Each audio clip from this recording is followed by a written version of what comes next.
right, all right. Welcome, welcome. It is Monday night. It is time for another live Q&A. And as always, if you're new here, leave your question in the chat. And then today, Tom is in the back room. He's going to filter through all of those. We have Bo, Ben, and Amy behind the controls over there. And yeah, the whole crew is here. So let's get going by saying hi to a few folks, and then we will go from there. So we have James Cox is here, Richard Hooker, as always, Mike Finger Lakes, New York. I don't think I've seen that name before. Welcome, welcome, Mike. Just Johnny 2012, Alexander Blankenship, Curtis Warren, Shutter Sky is here, Old Deadeye, Eric Ruffschneider, Brian Sanseverino. We have John Eagle, Jillian, our own Jillian from the community. We have Louis Gallardo, Dave DeVore, Anoke Boomer, Leo de Cardonas, a lot of familiar names. Appreciate you guys coming back every week. Mark Saxon, hockey fan. Let's see. Vic is here. Vic from Vic Moss Photography. Stinker 337. We have Cloud Camper. Looking for things, aren't we all? We have Don M. Is Don M. Don Mason? We have Michael, Jim Schlusserman. We have Stephen Demare. We have Lobster Flop OG. I want to know the story. Yeah, I know. I want to know the story behind that name. Had lobster last week. Drone Eagle. I think I've said that. Peravis. We have Rusty, Drone Angles, Premier Aerial Image, One Casanova. We have Hunkers 48. Glenn Gill is here, our friend from, well, he's in Texas, I guess, right now. We have CM Ritchie. Who else? Bluegrass UAS, Sear In Moon is here. Max Roth Fitness. Whoop, it just jumped. It always does that on me. Ojo is here. Ojo Eyes, I guess. Donna Brennan, Carl Becker, Brooklyn Kid. We have Bem 1962, Morgan Baines, Chris Off, AFW AZ. I think I missed a couple because it jumped. James is here. James from the community as well. Gear website. I'm just seeing random names now. Okay. All right. Let's get started. I see we have already a lot of questions, which is awesome. So we're going to get going. First one is from Mike from New York. He says, thanks for the great teaching gift. Just went public with an aerial UAS business in the Finger Lakes region after getting over 1 million Facebook views on my content in a very cold New York winter. Awesome. Congratulations. 1 million views is a big deal, especially on Facebook. Very cold winter. This has been an odd thing. The East Coast has been getting slammed, it looks like, with cold weather, and we have been hit with the opposite. Very warm weather. As a matter of fact, it's been just about 25 degrees above normal here in Prescott. So we've had a month of March that feels like a month of June, pretty much. Right. Next up, we have Louis Gallardo saying, have you gotten feedback regarding the SB 1160 letter? Wait, what's the SB 1160 letter? Is that, I don't know what that is. SB 11 California? Tell me more. I don't remember that name for some reason. Or is that the letter that we sent to Arizona? If it's the letter to Arizona, I have not heard anything back. But I think I had a couple emails or a couple voicemail on my phone that I haven't listened to. Sorry, I have an eyelash. That's right in the peripheral. What are you doing? Oh, there it is. Okay. Got my Avata 2 coming in tomorrow. Awesome. Any advice on how to keep the goggles from getting dusty? Also, to your crew, the Diamondbacks can't hit their way out of a paper bag. Is it that your team, Ben? No, you're... Oh, Ben, you should see Ben's face right now. Here, come on camera to show your disappointment in this comment. The Diamondbacks are our team, Greg, okay? It's no. Arizona. No. It's our team. Okay. We got support. Sure. But the Cardinals are my team. Oh, okay. Ben denies involvement. There's nothing better to start chats than dissing somebody's team. Anyway, I'm sure you're correct, but I would not know. Wait, what is Diamondback? Is that baseball? Yes. Okay, baseball.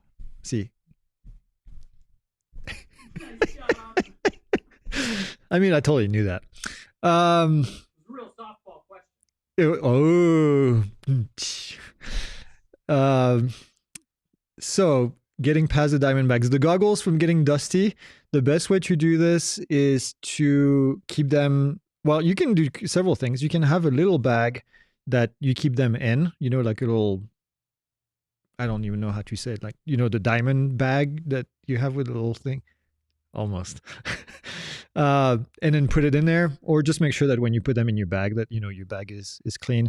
The one thing to be very careful with these goggles, all of them, is to not expose them to the sun. They will burn the image on the inside, and then you'll be seeing green streaks. And ask me how I know. I'm still can't get rid of this stupid thing. Okay, I'm gonna get over it, I think. Okay. Man, all over the place. Okay, Lobster Flop says, I'm a film video producer. I'm looking to purchase a drone, leaning towards the Mavic 4 Pro. Great choice. But I hear that there are possibilities that there could be bans, which might include firmware updates. I wouldn't be worried about firmware updates issues. Most of these drones can fly without firmware updates, and they have flown without firmware updates for many years. Most of the firmware updates are done early on in the process anyway. And I'm pretty sure, I haven't tested this, but I'm 99% sure that you could get firmware update by just using a VPN to a different country. So that's just me. But yeah, I would not make a decision based on the possibility of firmware updates not happening in the future. Is there an American equivalent to the Mavic 4 Pro with D-Lock capabilities? Unfortunately, no, there is not. That's kind of the biggest issue that we've had lately. The biggest complaint that we've had is that there is no equivalent whatsoever, really, to a cinematic type drone in the Mavic 4 category, in the Mavic category, or the Air or the Mini category. All of those are pretty much ignored by drone manufacturers at the moment, other than DJI and a few other Chinese ones. But yeah, that's sad. Brad has a great one for protecting goggles. Try a shower cap. That's a good one. That's actually really smart. Trying to see if Ben's comment get comments. It did not. Drone Eagle says, when submitting a waiver within a Class C 100-foot grid, would it be good to talk with anyone at the airport? No. Part of the area is in line with runway 1 mile away. No, you don't talk really. You don't need to talk to anyone because you're going to make your safety case, and it is going to go to the airport anyway. So, and they don't want to be. They have other things to do than to worry about drone flights around the airport. So I would make your safety case. And by the way, you're not asking for a waiver. You're asking for an authorization. The reason I'm correcting this is because there's technically two processes. You can get a waiver for airspace, but that's not what you want to do. You're not asking to waive the regulation that requires authorization. You're just asking for authorization. Yeah, let me try this. I don't know why. It's like right on the edge. It's kind of dumb. See, I caught that with one hand. Apparently, I couldn't play for the Diamondbacks. It'd be too advanced. No, it's still there. I'm sure this looks good. Damn it. Anyways, that's going to look good as a prop right there. Okay. Next. Anybody, does the anti-gravity A1 come out of the box with embedded remote ID? Well, it's sub 250, right? I don't know. We're going to look it up. We don't have the drone, so I'm not sure. But if it's sub 250, I don't think it has it. But maybe we had a discussion about this last week. I have a Mini 4K with a remote ID module and accessories installed. If I take everything off and weighting being 249 grams, do I need to keep the module on the drone? I'm recreational pilot. No. if you fly the Mini with nothing except the battery, the regular battery, it is under 250. And as a result, it does not need to be registered and it does not need to have remote ID. But because you're flying recreationally, then that applies. As soon as you put accessories that take it over 250 grams, then it needs remote ID and then it needs to be registered. According to what we're seeing, it does have remote ID. Okay. Okay. So it does have remote ID. Okay. Somebody says get some scissors. Yeah, we're pretty close there. Although I think it might be gone. Okay. If we're going to cut it with scissors, can I do it? No, nobody's cutting anything. Close to my eyes. Does Beach Patrol or Ski Patrol operate under a COA under Part 135? So not Part 135, but possibly a COA depending on who their authority to operate comes from. The reason I say this is because COA are for public aircraft. And so public aircraft has very specific definitions. A ski patrol, well, again, it depends. If they're operated from the state or from the city, if it's operated by a third party, then no. But if it's operated by a state or local government agency, then it is possible that they would be operating under a COA, but they could obviously just operate under Part 107 as well.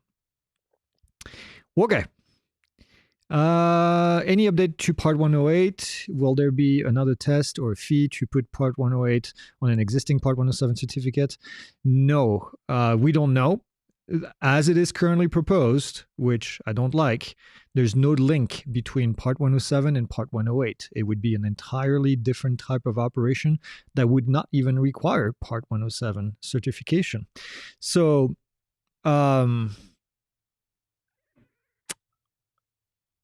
yeah. So there would be no test at the moment or no additional fee per se to get upgraded. But this is what we actually requested in our comment. We've heard information about, I don't know if I can talk about it publicly. It's moving along. Let's just put it this way for Part 108. We don't know all the details anyway. Okay. Talk about the chopper pilot that tried to drop water on a drone violating a NOTAM. Can they do that? Oh, I have not seen that. I mean,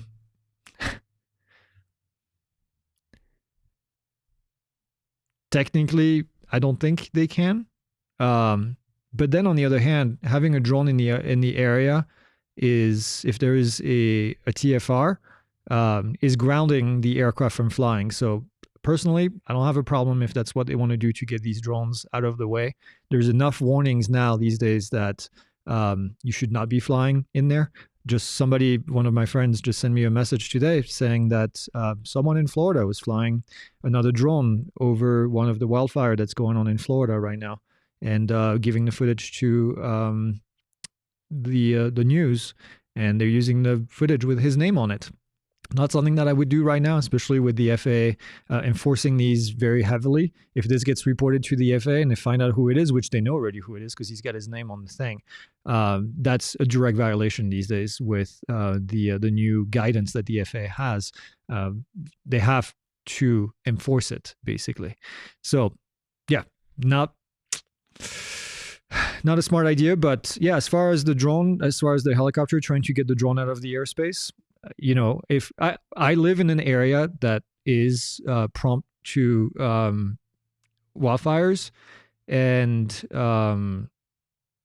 last thing I want to see is my house being destroyed by a wildfire because firefighters could not fight the fire when they needed to, and then because some dumbass is trying to fly his drone to get footage. So no pity at this stage if your drone gets destroyed by a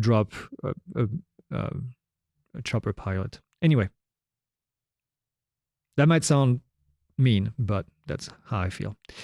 Thoughts on the Flock Security Aerodrome DFR fleet? Not many. I don't know enough. I mean, I know enough, but I haven't tested it. I haven't really heard much feedback. Flock for many years used DJI as a as a platform for their DFR program. They have their own drone now. Obviously, Flock is also in the news a lot for their cameras that are everywhere and anywhere, filming you all the time. I have friends that work for Flock Drone. Can't say that I'm a big fan of the cameras everywhere that film you all the time with, but it's a controversial topic. So, but I don't know enough about the drone system itself. Very thankful for the business launch program and have already landed 2 gigs. See, this is what I love right here. Thank you, Chris, for mentioning it. We help people, for those of you that don't know, we help people in the premium community with their drone business, and it's a whole program. And you can join cohorts and things like that, and have a whole group of folks that you can work with to start your business. So very exciting to hear you've got already 2 jobs out of it. Doing a Part 107 cell tower inspections located 1.4 miles away from the outside boundary of a federal correction facility. The flight is in uncontrolled airspace. Should I contact them before flying? So with all the stuff that we hear all the time about drones flying over prisons, yes, I would 100% do it, even if you're not required to. If the airspace there is not marked as a security zone where you can't fly, I would definitely have them, notified before going in there. I'm a scuba diver and I travel to different countries to dive. That's awesome. I'm wanting to bring my drone with me that is registered in the United States and fly it in other countries. How should I go about that? The best way to do this is to find the equivalent of the FAA in the area where you are and or where you're going, and then to find the rules for flying the drone. There's a lot of articles online that are available that tell you, here's how you fly your drone in X country, but most of them we found are not up to date. They're not kept up to date, which, by the way, is very difficult to do.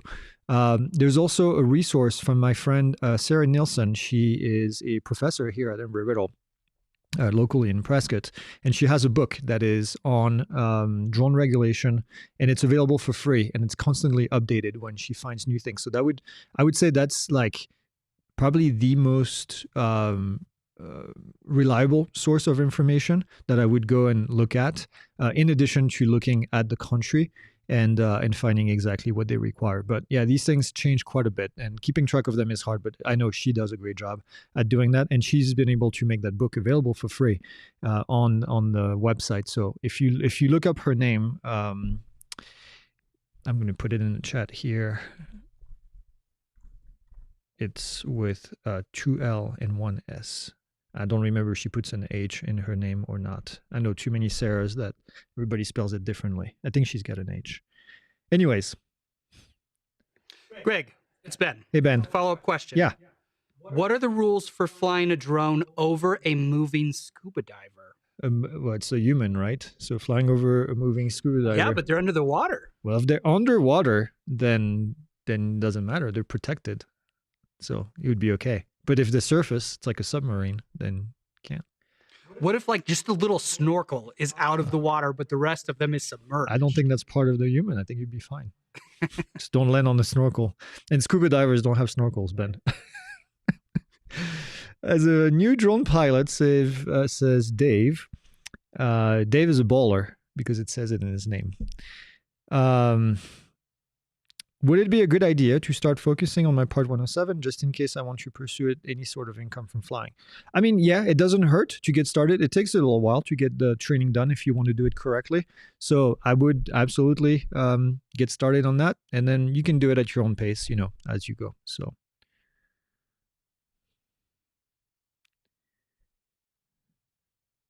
Somebody's not behaving in the community. The hammer is going to drop. Okay. For a recreational use, a sub 250 gram drone does not need to be registered on Drone Zone. That is correct. But must it be marked in any way? Nope. No need to mark it. You are good to go. Does anyone have any suggestion on where to begin looking for drone jobs, either corporate or freelance? That's kind of the difficulty, is finding drone jobs out there because there are so many different verticals that utilize drones. So um, yeah, there's not really a centralized place that does that, other than finding a place that has referral sites, but they usually take a cut, and not all of them are super reliable. There are a few that are, but not all of them. So yeah, I would do a little bit of research and try a couple things. But if you're looking to get drone jobs, I mean, the job websites like Indeed and Monster and all of that would be where I would go. Is it possible to tether Goggle 3 with N3? I'm going to take a jump and say no, because typically there's not really a lot of compatibility at that level, but it's something worth researching some more. But at first hand, I would say no. When we gather as a flying group of, say, 3 or more people, does everyone in the group need to file LANs? Yes, every pilot. Usually a couple of people have already done it before others, all pilots flying their own drone. Yeah, it's at the individual level. So each person needs to get approval, because that's technically how you meet the requirement of the regulation that says before you fly, you need to get airspace approval. So it's not something that you can pass on from one person to the next. I bought an A1 anti-gravity, very happy with it. Will the DJI lawsuit affect the company in the near future? Can it affect future software updates, if there are any? So I'm not, first off, let's recap, because some people may not know what's going on here. But DJI filed a lawsuit in China for copyright infringement from Anti-Gravity, the company that's owned by Insta360, which a lot of you made comments in News Update, and I think that's funny too, is that a Chinese company suing another Chinese company for copyright infringement is pretty ironic. But with that being said, not an expert in copyright laws in China, nor am I in the US, but my understanding would be that if something happens out of this, it would affect potentially the sales of the product, either in that country or worldwide, but I don't think that it would affect current products. Now, as far as software updates, I don't know, but I know there was company that was trying to sue Garmin. Well, not a company, a big company, Strava, was trying to sue Garmin for patent infringement, and they eventually dropped the lawsuit when they started losing a lot of customers. And the idea was that they wanted to prevent Garmin from selling watches that had on paper what they were claiming to be copyright or patent infringements. And so that's what they were trying to do, is to get. But it depends on what the other company is asking the judge, if there's a judge that gets involved, for as the result of all of this. So, all right. What else? Can person build their own drone for commercial purposes? Yep, there's no limitation on what you use the drone for when you build a drone. So I would say 100% go for it. We've built drones here for our own usage as a commercial entity. Have you completed the deep dive into the DJI Mavic 4 Pro? Yeah, that's live, right? Yeah, it's on the website. It should be available for free on pilotinstitute.com. Go check it out. Yes, it is. Just like the other 30-some deep dives. I have to say this. Yeah, I do. When I started the company, I wanted to build these deep dives because I wanted to help people not crash their drones. So from day one, these deep dives were a way to learn about the drone. It was a user manual in video format. That's what I called it from the beginning. And we made those available for free. And every time a new drone came out, we pushed out a new deep dive. Lately, we've had a bit more difficulty with getting the deep dives out because we have a big backlog of courses, because we've grown tremendously in the last year or so as a company. We're finally getting to the end of that backlog. We've hired even more people to work on the content. So, anyways, what I wanted to get to is that over the years, some of our competitors decided to steal the idea of doing deep dives, which, whatever, is fine. But they decided to charge for their deep dives. And I thought that was always hilarious. So we only charge for deep dives on some higher end enterprise drones that are being used by enterprise companies that usually have the money to pay for the training. And these are typically quite more in depth because those drones are far more complicated. So the Matrice 300, the Matrice 30, those are the two deep dives I think we have right now that are paid. But the other ones will always be free. That's my commitment. We will continue to make those available for free and not $50 or $25 or whatever it is like some other people are trying to do. Trying to capitalize on the things that we've done for free for years. Anyways, I had to say it. Next, there's no deep dive for the Inspire 1. It's one of the only DJI drones that we never had in the office. Will there ever be a 107 test online? Doubt it. Not something that the FAA has historically done because, not even during COVID, because it's an FAA certificate and it has to be done proctored at a testing center, and they're very picky about just the proctoring itself. So, any drone companies in the United States? I'm guessing drone manufacturers is what you're asking. There are plenty of drone manufacturers in the US. Depends on what you're interested in doing. So depends on what specialty you're looking to get into. A lot of them are geared towards public safety agencies only, or primarily, or the military.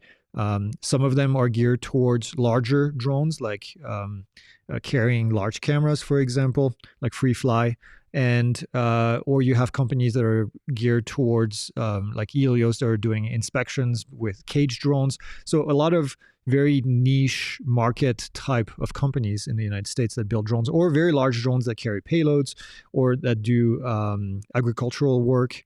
But if you're a recreational pilot, then the answer is no. There's really no one out there that puts out a recreational drone or a prosumer drone, if that word makes sense, something like an Air or even a Mavic, not currently available. We're hoping in the future that some of them will, because now that DJI is not going to be able to sell future models, we hope that it opens up the willingness to create these drones and build them, but the jury is still out. Anyone in Florida expanded TFR Wednesday for the rocket launch? Thank you for mentioning that. That's cool. That's cool. That's right where I used to, well, I'm guessing it's in, well, yeah, the other one is in Texas. Right by Cape Canaveral. I've had plenty of TFRs in my days when I was at FIT flying airplanes. What about going to a 3D printer and printing your own blades? Maybe 4 or 5 blade props. So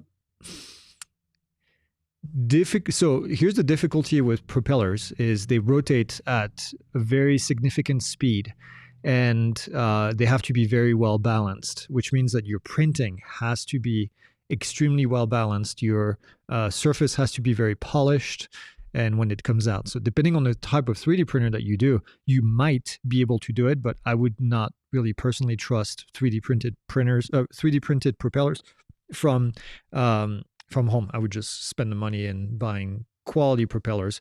If your prop fails, your entire drone fails, and that can be very expensive.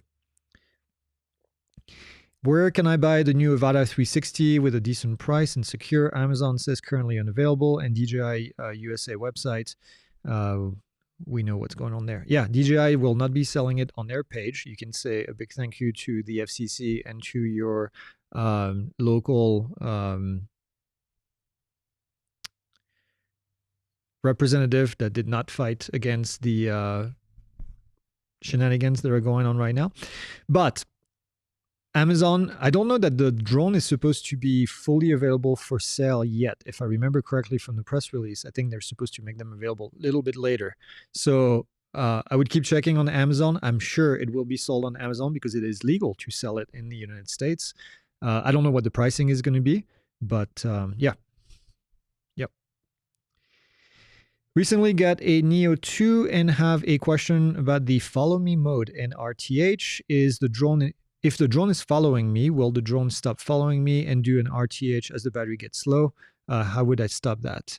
So the Neo 2, when the battery gets low, it's going to go right there near you and try to land near you. So it's not going to go back to RTH. I've had that. The reason I know this is because I've tested it. I've had it follow me on the run for 3 full batteries actually, and it will just basically land where it's at and come down. So I would listen for it. It will beep. If you have an Apple Watch, by the way, you can have some of the information of the drone on the Apple Watch. DJI has an Apple Watch app now, which was pretty cool. You have to make sure that, if I remember correctly, I put that in my notes somewhere, but you have to make sure that it is first connected. Let me see if I can find my notes here. Neo 2. There you go. Look at that. I said need the phone for the phone app. Yeah, you need to have the phone turned on and connected, and put that in your backpack, and then you can control it with the phone app, which I thought was one of the limitations of the thing. But otherwise, it's pretty cool. Did that answer the question? Yeah, I think so. Okay. Next question. Overall, how strict are authorities regarding the 250-gram limit? Any stories of enforcement? Are they splitting hair over the DJI Mini 5 Pro? Good question. I have never heard anyone getting in trouble because the drone weighs 250 gram instead of 249 gram, but you are dealing with the federales, which means that if stuff hits the fan, and I always mention this because that's how this works. If something hits the fan and you get investigated because there was an accident or an incident, especially if somebody gets injured or if it crashes into another aircraft, then they're going to be asking questions, and then they're going to go through their process of possibly weighing the drone, but I don't know that they would, and see what happens. So here's the thing. The 250-gram limit in the United States doesn't really do anything other than save you $5 every 3 years to register the drone and to have remote ID on the drone. But I'm pretty sure the Mini 5 Pro has remote ID on it regardless right now, even with the small battery in it. So yeah, just in this case, register the drone and then you don't even have to worry about it. I bought an Inspire 1 and have the dreaded lost camera signal. Any idea where I can get help with this issue? Oh, yeah, I feel for you, man. Inspire 1 is really old technology at this stage.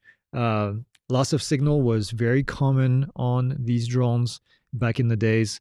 The best thing you can do is to buy another one for parts and then try to fix it yourself. But I would say that the Inspire 1 today is probably no longer a viable platform to purchase and fly. I would look for I don't know how much you paid for it, but I would look for a Mini 5 or a Mini 4 or even a Mini 3, and you would probably get similar, if not better, footage out of that camera than what you had on the Inspire 1. So, yeah. Yeah, they confirmed the Mini 5 Pro has remote ID no matter what the battery is in it.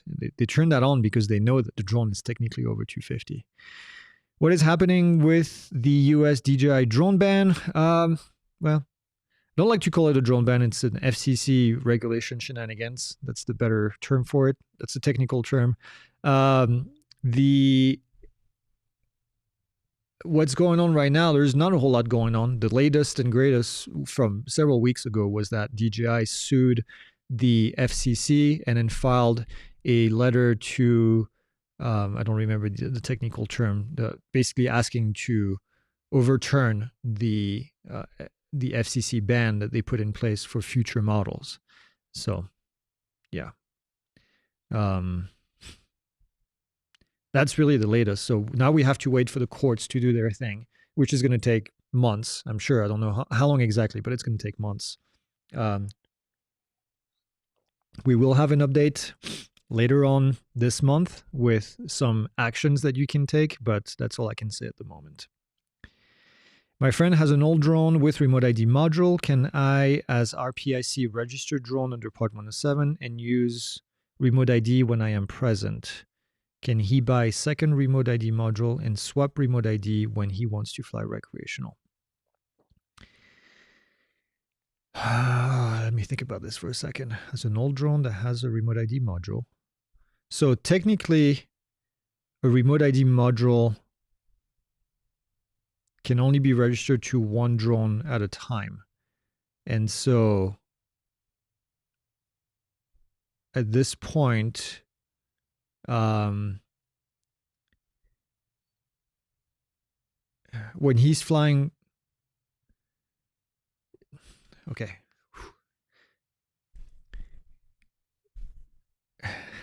It's complicated. His drone is registered under Part 107. It's registered. So it's registered. It has remote ID. Because it is registered and it has remote ID, regardless of how you fly it, recreational or not, it always has to have remote ID because it's a registered aircraft. So that's the tricky thing. If you register your drone, it becomes a registered drone, regardless of how you operate it. Now it's a registered drone, and because it's registered, it needs to have remote ID. If you do that with a module, that module has to stay with the drone, so it can't really go on another drone unless you swap the registration, technically on paper. So if you're flying the drone and it's been registered with that remote ID module, just fly the drone. It doesn't matter if it's your friend's drone or not. Just go ahead and fly it. I hope that makes sense. I hope that's what you're asking. I'm trying to make sure that I answer the question, but he would only need to buy a second remote ID module if he had another drone that he wanted to put that on.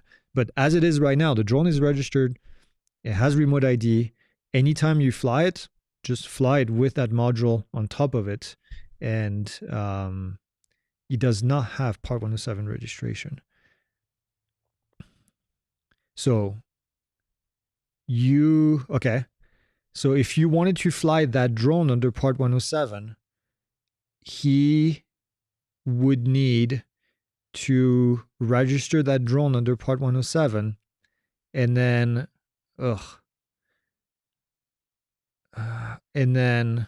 remove it from his inventory on the recreational side, remove that remote ID module from the recreational side, and then put it on the registration under Part 107. I know it sounds complicated. It's supposed to change, by the way. Some of the proposed rules in Part 108 were that you could reuse a remote ID module under Part 107 multiple times. Anyways, like you can under recreational rules. But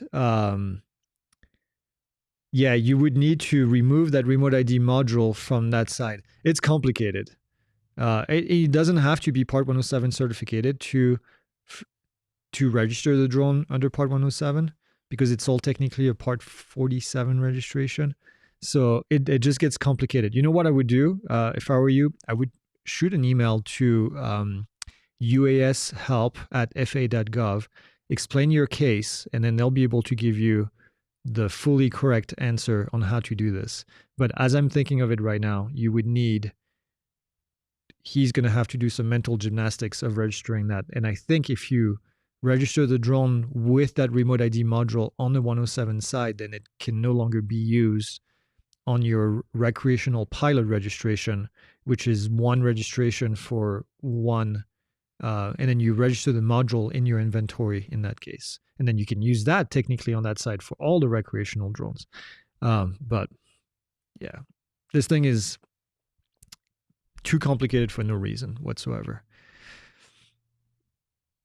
A student of mine was B-Wine drone. Okay.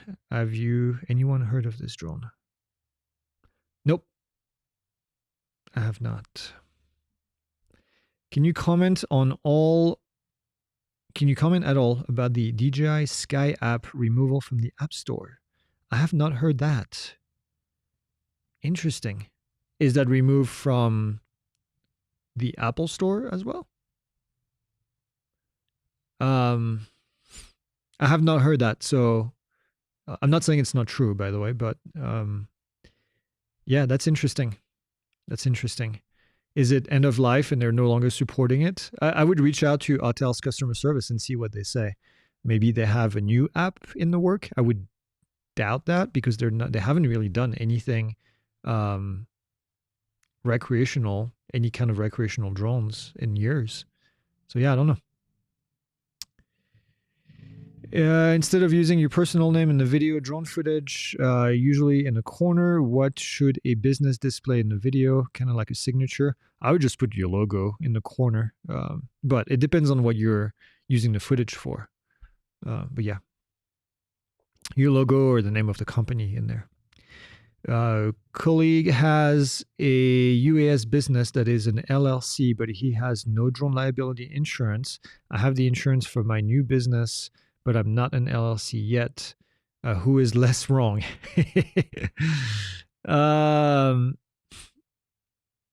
It's not about being less wrong, but I'll tell you why you're both wrong. But I think you might be less wrong if we want to qualify it.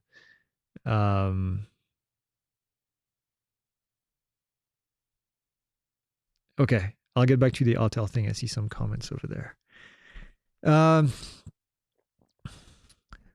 So let's go back. An LLC without drone liability insurance is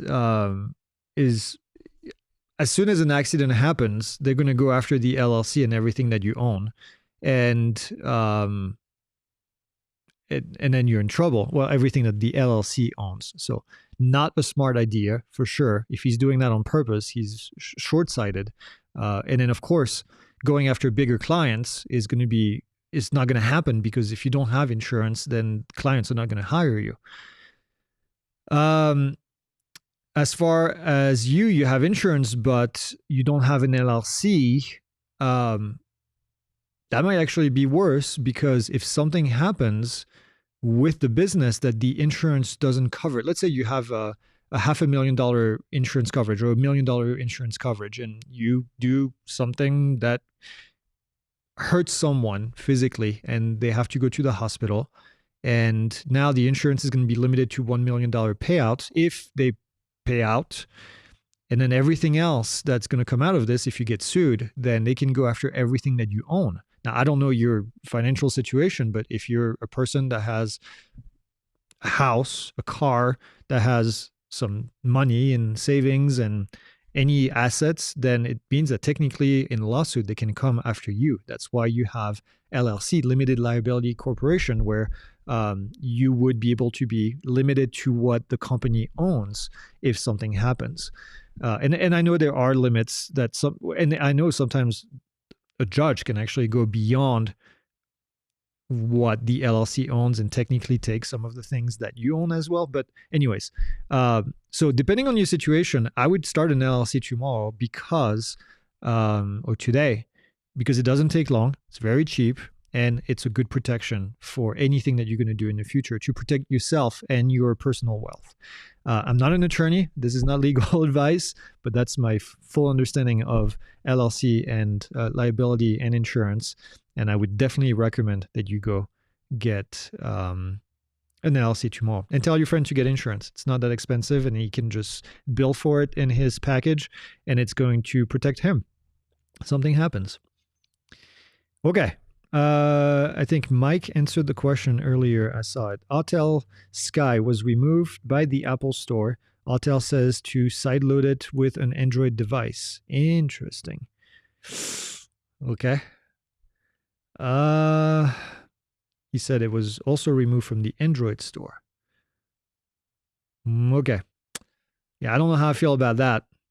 Apple doesn't take action like this lightly. Although we have had to deal with our own app trying to get it approved to go on the App Store, and it was absolutely painful, and we were not trying to do anything bad. Just yeah. So I don't know. I don't know how I feel about this, but the fact that they're asking you to sideload through a different device, I don't feel warm and fuzzy about that. Okay.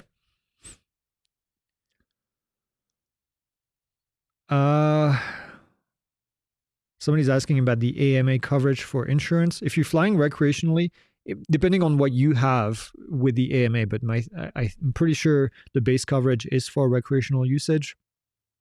I also think now they have available some business coverage as well. So I would look and see what your umbrella, your policy covers. Okay. Man, 4:45. We are cruising and there's still a lot of questions. Okay, I've been a little slow today. Let's keep going. Got JEP RC Vapor D5. Wait, is that a vape? Sorry. Can you guide me on how to register it? I'm unsure about the remote ID and also where to install it. Unfortunately, I couldn't find information in any of the YouTube videos. We have a video on how to register your drone. Maybe Tom or someone from the team can share it with you. But if you search on our channel for how to register your drone, you'll see it. It tells you how to find remote ID. We have multiple videos on remote ID. They're older, but they're still very much, when I say older, like 1 or 2 years old, they're still very much appropriate and current. So I would take a look at that. But you're going to have to go to the FAA Drone Zone. You're going to have to go on the Declaration of Compliance website for the FAA. Let me see if I can put the DOC. I don't know what account I'm logged in under here. Yeah, okay, there you go. So that's the DOC website right here. And this is the Drone Zone website right here. And yes, I do have shortcuts.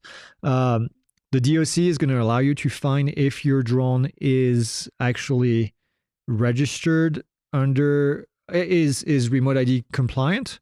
And if it's on that list, it means it's remote ID compliant. It means that it's internal to the drone. Otherwise, you're going to have to get a module. And then Tom just put the link to how to register. Thank you, Tom.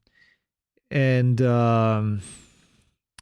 the Drone Zone is where you're going to register the drone. So I hope that helps. And then with the link to the registration, you should be good. I downloaded the latest update from DJI, and all of a sudden I'm getting restriction of flight notice for Maricopa County. Do you know why? No, last I checked, DJI had removed pretty much all of their flight restrictions except some very, very, very select few. So I'm not sure. Is it flight notices or is it actual flight restrictions? Drone Eagle says, could Jillian swinging the chat hammer be the next Don't Be That Guy tee? I'm sure she will love being on a t-shirt with the hammer. Be funny. Is there a variance in distance between fly and no fly using autopilot? I don't know what that means. Peter, maybe you can rephrase. I'm not sure. Do you think the government could utilize the geofencing type soft firmware to enforce TFR or restricted areas? Worked great for DJI. Government shot themselves in the foot when stopping it. Yeah. That was always amazing to me that pretty much the government forced DJI to get rid of their geofencing that was keeping most that guy from flying in areas where they were not supposed to. And now that's not the case anymore. But in order to do this, the government would have to get in with the drone manufacturers and force them to put geofencing in place, which DJI was always the boogeyman that had geofencing. And then the government basically said, well, if they have geofencing, they'll be able to shut down drones anytime they want. So DJI was like, fine, we'll just get rid of it. So then they get rid of it. So anyways, hard not to be sarcastic. Passman 107 last Saturday. Thanks. That's awesome. Congratulations. Could you renew your Part 107 a year early, or do you have to wait for a specific amount of time before the certificate expires? So 1, your certificate doesn't expire. Your currency expires. You can renew it anytime you want, but the day that you take that test is the day that the 24 months clock starts again. So you could do it every year if you wanted to, just no more than 2 years, 24 calendar months between each test. If you do not do the test, you don't lose your certificate. It's still valid, but your currency expires, which means that you cannot act the privileges of your certificate. Vic says, I just realized I'm wearing my Don't Be That Guy shirt. There you go. Terry says, you're a rock star. Thank you for all the knowledge over the years. Oh, you got it. You got it. Thoughts on waves of drones being flown over the Air Force Base? Do you think the military is aware of who owned them since they did not bring them down? Yeah, so let's talk about this. Whatever you're selling, not you. I know it's not Richard. I'm not buying it 1 minute because right now everybody's on edge about any drone flown anywhere. You've seen what happened at the border with drones being shut down and lasers shooting down Mylar balloons and all the shenanigans. And you're telling me that we are allowing, we, the United States, defense, whoever is in charge of defense, defending this country, is allowing drones that we don't know who they belong to fly over Air Force bases for hours. I saw a report somewhere of like 4 hours being flown, and we're not taking action. Really? No. The answer is no. I'm sorry. I do not buy this 1 minute. Either we know who they belong to, or there's no drones that are flying, and we're just trying to get everybody riled up so that they can pass more rules so that we can't fly our drones. Sorry to be that guy with the tinfoil hat, but man, it's hard these days. It's hard not to think that there's some kind of conspiracy out there against civilian people flying drones. So anyways, I don't buy it 1 minute. If there are drones flying over an Air Force base, they will shut them down. And if they're not, then there's a good reason that they're not. That's my story, and I'm sticking to it. And I'm not suicidal, so if I'm not here next week, no. Does a DJI drone need to be paired up with a DJI controller, or can you mix and match? Nope, it's only going to work with the DJI controller because of the technology they use to talk to the drone. Do you need a drone license and registration to fly any drone? So let's get back to the basics. You can fly recreationally as long as you follow all the rules of recreational flying. There's about 7 or 8 of them, depending on who you ask. And there's no certificate. There is a free training that you have to do called Trust. We provide that on the FAA website. It's called trust.faa.gov. Trust.pilotinstitute.com. Close. And I'm sure trust.faa.gov goes somewhere, but trust.pilotinstitute.com, we are an authorized provider of trust. So you would take that test. It would give you a lot of good information on how to do all of this. And then from here, if the drone is under 250 grams, 0.55 pounds, then you do not need to register the drone. If it's over 250 grams or 0.55 pounds, then it does need to be registered. And then if you want to fly for non-recreational purposes, then you need to have a certificate called a remote pilot certificate. So yeah, that's it. And we have a free course, by the way. I'm going to put it right here. It's called the Ultimate Drone Guide. Ultimate Drone Guide to Becoming a Pilot. Nope. Ultimate Guide. Nope. What the fuck is my shortcut?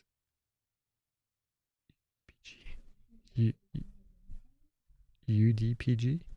Yep, UDPG. There you go. Ultimate Drone Pilot Guide. There you go. I know it was the acronym. UDPG, Ultimate Drone Pilot Guide. That's a free course that you can take. It's going to tell you about all the things that you have to do to become certified or how to fly recreationally. We also have Recreational Flying Made Easy, which is this course right here. That is going to be also a free course to fly recreationally that takes you through the whole process. So 107 is valid for 2 years, not 3 years, 24 calendar months. Okay. We're going to stop questions for now. I still have a few and I only have 5 minutes, so I think that's going to be enough. Okay. You mentioned Remote ID. The Mini 4 Pro has Remote ID, but only with the Intelligent Battery Plus. That's correct. Not the regular battery. Can you register a Remote ID module for use with the regular batteries too? Yes, that's the way that I would. Well, you don't need to. It has. Yes. Okay. I'm sorry. I get your question now. Yes, you would need to have a Remote ID module. So what I would do is I would register it. You would need to register as 2 different drones. In theory. Wait, why do I think this is wrong? Because you need one with the module that would have the module attached to the registration when it's sub 250. And then when it's flown with the, it's still the same serial number, but it broadcasts remote ID internally. You know, that's a good damn question. Why do I not know the answer to that? Email me, because I'm going to have to dig on that. Well, I don't know why I'm confusing myself right now. Because in theory, it's technically two different ways to comply with remote ID. It's the same serial number though. I don't know. Maybe Vic, am I overthinking this? And why have I not thought about this before? Anyway, we'll get back to that. Lewis again says, have you tried an iPad mini 6 or 7 to use as a display for the remote controller on the drone? Yeah, absolutely. Brightness enough for midday light? Yeah, the iPad is great. I've never used the mini, but I've used many iPads with drones before. The only thing is that when it gets hot, the iPad has a tendency to overheat. So that's the only thing.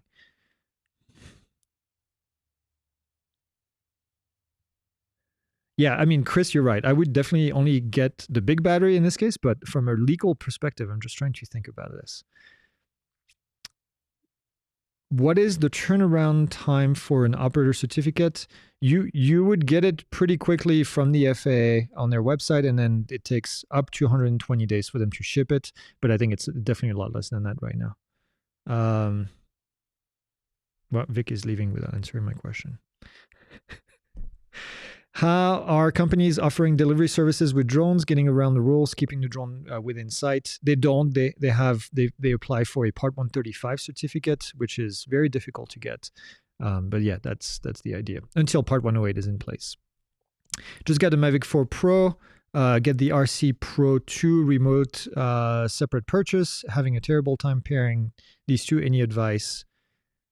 No, I would go check our deep dive. Maybe we have some hints in there on how to do it, but you have to put both the drone and the controller in pairing mode and then pairing them together. But I'm sure you've done that. Otherwise, reach out to DJI would be the best thing. But you can use the temporary paper certificate until you get the card. That is correct. You can use the temporary certificate. It's good for 120 days, and then yeah. What is the most that you would pay for a remote ID module? The cheapest you can get, I think I've seen them for like 20, 25 bucks. That's 100% what I would do. I see Blue Eye Drone asking for where to renew the Part 107 certificate. The currency, it's ALC 677. I just put the link in there. It's not on the drone zone. It's on a different place. If I register my drone, does that mean I get a free membership to AOPA? Since I am now an aircraft owner. It's a good one. We're working with AOPA to provide discounted membership to our airplane pilots. And maybe something else, but I can't talk about it yet. On the Fly app, the shaded area is considered do not fly, but in the adjacent zone, you can fly. So how precise is the border between the fly and no fly zone? I mean, don't fly inside the do not fly zone. I think that's as simple as I can make it. Yeah. The limit should be very clear on the app. Okay. It's time. Thank you for all the questions. Lots of questions tonight. Appreciate it. We will be back next week for the same thing. And then after that, we'll have a break. I think Ben probably will do the Q&A. We're going to Sun and Fun in Florida for 2 weeks, actually, it would be, because I'm going to be out the 2 Mondays in a row. But yeah, that's where we're at. So thanks for watching. We'll be here on Friday for news updates. In the meantime, fly safe. Don't be that guy. And we'll see you then.